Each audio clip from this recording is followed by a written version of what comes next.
Tankara police મથકના તત્કાલીન PI Yuvrajsinh ગોહિલે જુગારનો case દાખલ નહીં કરવા, મીડિયામાં ફોટા નહીં આપવા તેમજ જામીન આપી દેવાની અવેજીમાં 51 લાખનો તોડ કર્યો હતો ત્યારે ટંકારા જુગારકાંડના મુખ્ય સૂત્રધાર તત્કાલીન પીઆઈ યુવરાજસિંહ ગોહિલને સ્ટેટ મોનિટરિંગ સેલની ટીમે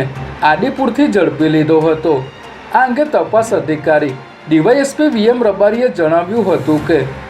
યુવરાજના ભાવનગરના જૂના ઘરેથી તોડકાંડના 10 લાખ રિકવર કરવામાં આવ્યા છે, જ્યારે બાકીની રકમ ખર્ચી નાખ્યાની તેઓએ કબૂલાત કરી હતી।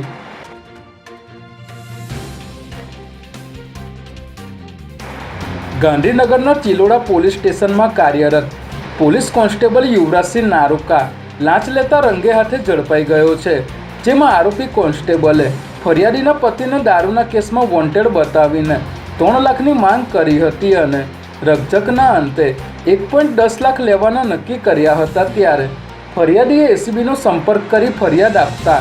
એસીબીની ટીમે ચિલોડા પોલીસ સ્ટેશનની સામે જ લાંચનું છટકું ગોઠવી પોલીસ કોન્સ્ટેબલ યુવરાજસિંહને લાંચની રકમ સ્વીકારતા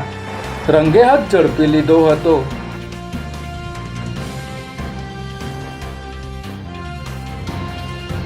અમદાવાદ શહેરના તમામ પોસ્ટ વિસ્તારના યુવાનોને ડ્રગ્સના રવાડે ચડાવવા માટે ખાસ ગેંગ સક્રિય બની છે, ત્યારે સ્ટેટ મોનિટરિંગ સેલની ટીમે દરિયાપુરની લાખોટા પોળમાંથી ₹5.55 લાખના એમડી ડ્રગ્સ સાથે પેડલરને ઝડપી લીધો છે, જેમાં પોલીસે બાતમીના આધારે લાખોટા પોળના એક મકાનમાં દરોડો પાડી ₹5.55 લાખ રૂપિયાના એમડી ડ્રગ્સ સાથે